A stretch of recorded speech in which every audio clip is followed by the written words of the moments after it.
C'est l'heure du Journal de l'Afrique, soyez les bienvenus sur France 24. À la une ce soir, la Centrafrique. Nous allons aborder de nombreuses questions sécuritaires, politiques et diplomatiques avec Sylvie Baipo-Témon, la ministre centrafricaine des Affaires étrangères. De passage à Paris, elle est notre invitée ce soir.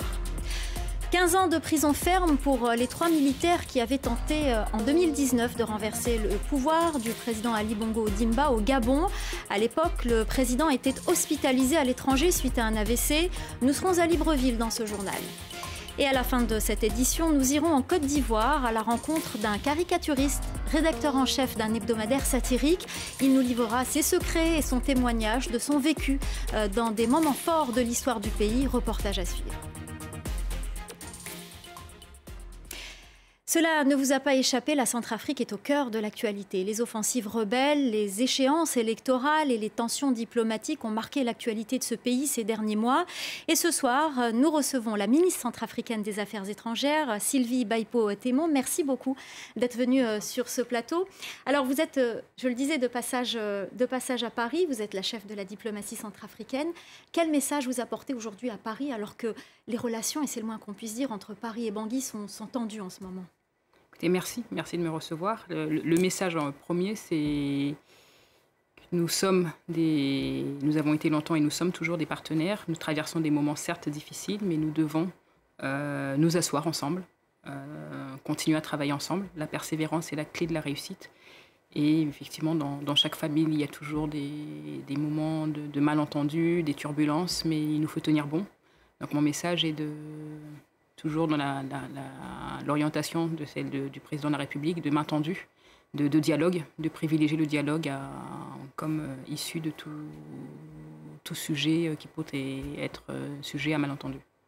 Alors, on va revenir à de nombreux sujets, mais d'abord, j'aimerais qu'on aborde l'actualité et la sécurité en Centrafrique. Hier, les membres de l'Unité pour la paix en Centrafrique, un des principaux groupes armés rebelles, a mené des attaques simultanées dans une ville à 300 km à l'est de Bangui. Quelle est la situation sécuritaire dans votre pays aujourd'hui, où les rebelles continuent à contrôler des zones importantes ? La situation sécuritaire, elle est encore complexe. Vous savez que depuis décembre 2020, une nouvelle rébellion appelée CPC, la Coalition pour le changement, a fait des nouvelles attaques en vue de déstabiliser le pays. Et face à cette nouvelle attaque, la République centrafricaine s'est, par autodéfense, défendue. Elle a rétorqué en faisant appel donc, à la MINUSCA qui se trouve sur place, mais également à ses accords bilatéraux avec les pays amis pour repousser les velléités de cette rébellion. Et cette rébellion continue, comme encore effectivement dernièrement, de l'UPC, l'Unité pour la paix en Centrafrique, est un groupe armé appartenant à cette coalition, à cette nouvelle rébellion.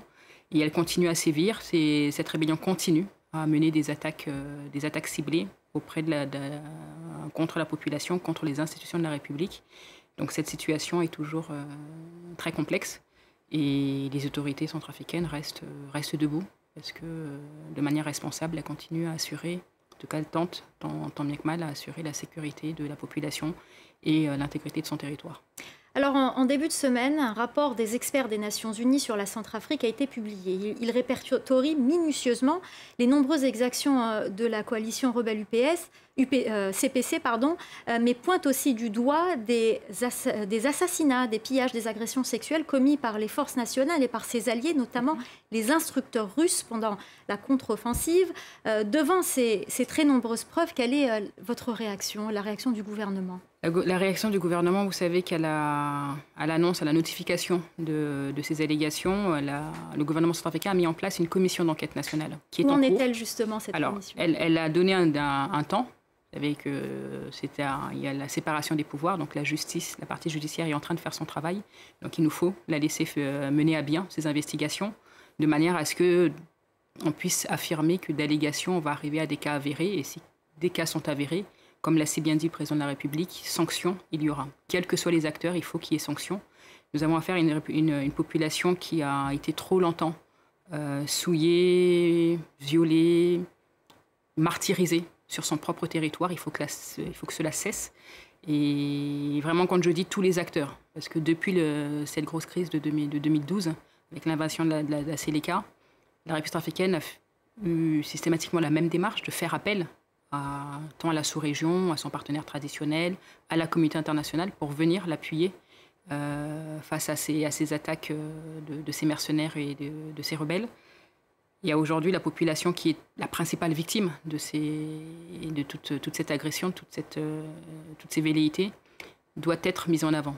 Donc l'enquête est en cours. Je ne vais pas me prendre de l'avance sur la partie judiciaire parce que c'est un domaine bien particulier et que la séparation du pouvoir est totalement respectée. Donc il me semble qu'il y avait une commission d'enquête qui avait été annoncée pour 3 mois. Ils vont sur le terrain, ils ont également sollicité les Nations Unies pour obtenir la preuve de ce qui est mis, parce que les rapports qui ont été donnés de manière publique... Il y a un rapport quand même très minutieux, pas seulement d'ailleurs des experts de l'ONU, mais aussi des ONG sur place, des témoignages qui ont été vérifiés, recoupés, qui parlent de nombreuses exactions.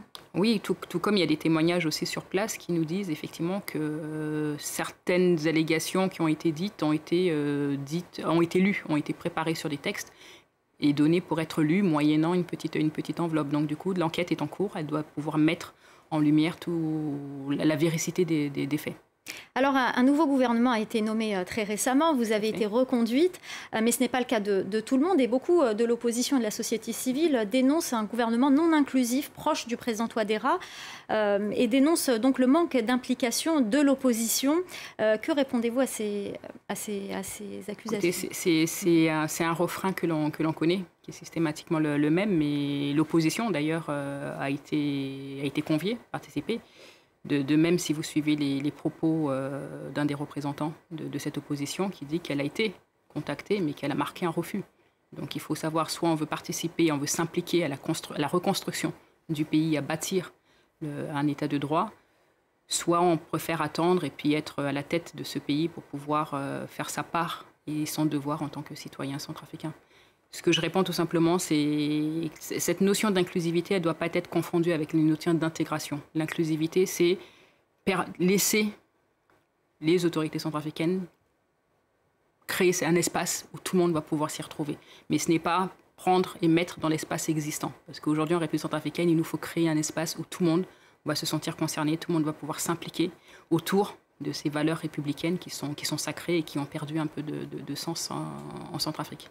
Alors, on va aborder les relations entre la France et la Russie. Le torchon continue de brûler entre Paris et Moscou, en République centrafricaine. Paris accusait récemment le gouvernement centrafricain d'être complice d'une grande campagne de désinformation qui vise la présence française en Centrafrique, organisée par des diplomates russes, une campagne d'Infox qui cible aussi la MINUSCA. Que répondez-vous à cela? Alors, une grande campagne, écoutez, il y a aussi, on voit sur les réseaux sociaux, pas qu'en Centrafrique, effectivement, beaucoup d'émois des différentes populations. Est-ce que c'est réellement une attaque ou est-ce que c'est plutôt un moyen, peut-être maladroit, de s'exprimer sur une situation que l'on veut voir changer? C'est ça qui est important. Je pense que quand il y a un message comme ça, au-delà, il faut lutter contre les incitations à la haine, il faut lutter contre les fake news, les désinformations, mais il faut aussi écouter le fond. Parce qu'on a aujourd'hui affaire à des réseaux sociaux où les choses vont très vite, les choses sont déformées, pas forcément par la personne, on peut très bien lancer une information, et elle va être reprise, mal interprétée, désinformée par la suite. Mais il est important d'en comprendre l'essence et de travailler sur cette base-là. Moi, j'entends plutôt, en ce qui concerne la République centrafricaine, une population qui a trop longtemps été martyrisée et qui a envie de voir autre chose, qui a envie de sortir de cette période de conflit. Et justement, cette population n'est pas agacée par ces luttes entre des puissances comme la France ou la Russie? Cette population, elle est d'ailleurs même plutôt stupéfaite. Parce qu'aujourd'hui, tout ce qu'elle veut, c'est pouvoir aller à son champ, pouvoir aller voir sa famille dans l'arrière-pays, pouvoir aller voir le voisin d'à côté. Voilà, en République centrafricaine, nous ne sommes pas arriver à un niveau où, oui, il nous faut entamer le développement économique, mais ce développement, aujourd'hui, nous ne le voyons pas au niveau de ces grandes puissances. Donc, nous ne nous y retrouvons pas. Nous ne nous retrouvons pas dans une situation qui n'est pas la nôtre, parce qu'aujourd'hui, ce que l'on veut, comme le dit le sujet, en tout cas le projet phare de l'Union africaine, c'est arriver à éradiquer les groupes armés pour que la liberté de circulation, ne serait-ce que celle-ci, parce que c'est déjà le premier fondement qui est recherché en République centrafricaine, soit effectivement effectif. Merci beaucoup Sylvie Baipo-Témon. Vous êtes ministre des Affaires étrangères de la République centrafricaine. Merci beaucoup d'avoir répondu à nos questions. C'est moi qui vous remercie. Cette condamnation au Gabon, 3 militaires ont écopé de 15 ans de prison pour une tentative de coup d'État en janvier 2019 contre le président Ali Bongo Ondimba. À l'époque, le président était hospitalisé au Maroc. Il se remettait d'un AVC. Le verdict est considéré comme clément au vu des réquisitions du procureur qui réclamait l'emprisonnement à vie. La correspondance à Libreville de Ismaël Obianze. Le 7 janvier 2019, le Gabon se réveillait dans la stupeur. Une poignée de soldats de la garde républicaine tentaient en direct de la radio nationale de prendre le pouvoir selon le parquet qui les poursuit depuis plus de 2 ans. Une tentative de coup d'État qui n'aura finalement duré que quelques minutes et se soldant par le décès des mutins. Accusés de séquestration, d'association de malfaiteurs, de vol et d'atteinte à la sûreté de l'État, le lieutenant Kelly Ondo-Obiang, principal instigateur de cette tentative de putsch, et ses co-accusés de la garde républicaine ont été condamnés ce jour à 15 ans d'emprisonnement ferme, assorti d'une amende de 31 millions de francs CFA, soit environ 47 000 €. Une peine jugée relativement clémente par maître Jean-Paul Moubembe, avocat des prévenus, qui compte se pourvoir en cassation. Je suis content parce que mes clients, au lieu d'une réclusion criminelle à perpétuité, ils ont pu obtenir que 15 ans. Je suis également non satisfait parce qu'ils ont été condamnés également à payer une lourde somme. Comment, pendant tout le temps ils seront en prison, ils pourront payer cette somme d'argent. Au moment de ce coup d'État raté, faut-il le rappeler, Ali Bongo Ondimba, au pouvoir depuis 10 ans, se trouvait en convalescence au Maroc à la suite d'un accident vasculaire cérébral. Le président avait donc disparu du paysage politique pendant plusieurs mois avant de revenir sur Libreville. Ce nouveau massacre a Béni en République démocratique du Congo. 10 personnes ont été tuées, des morts attribuées aux ADF, un groupe armé originaire de l'Ouganda voisin et affilié aux djihadistes du groupe État islamique. Ce nouveau massacre a provoqué la colère des habitants remontés contre les autorités impuissantes face à ces violences malgré l'instauration de l'état de siège dans la région début mai par le président Félix Tshisekedi. Un président qui ne cache pas ses ambitions, Félix Tshisekedi qui a annoncé ce jeudi son intention de se représenter en 2023, une candidature à mi-chemin d'un mandat marqué par la rupture de l'alliance avec son prédécesseur Joseph Kabila. Direction la Côte d'Ivoire. Ce soir, on vous emmène à la rencontre de Lassane Zohoré, rédacteur en chef de l'hebdomadaire Biche. Créé il y a 22 ans, la feuille de chou, souvent rédigée en argot local d'Abidjan, le Nouchi, se moque chaque semaine de la société ivoirienne et de sa classe politique. Reportage signé Samuel Bernard et Anan Ferjani. Il suffit d'une feuille et de quelques coups de feutre à Lassane Zohoré pour nous raconter une histoire. En fait, c'est Gbagbo qui s'impatiente. Nous sommes le 8. Et lui, il veut que les feuilles tombent rapidement pour qu'on arrive au 17. Pour ce rédacteur en chef, cette discipline quotidienne s'est progressivement muée en véritable besoin. Ça, là, vraiment, quand je ne dessine pas, je me sens frustré.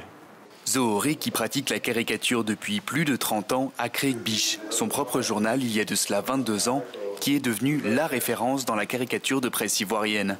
L'histoire de Biche est celle d'une longue conquête pour la liberté d'expression et d'impertinence.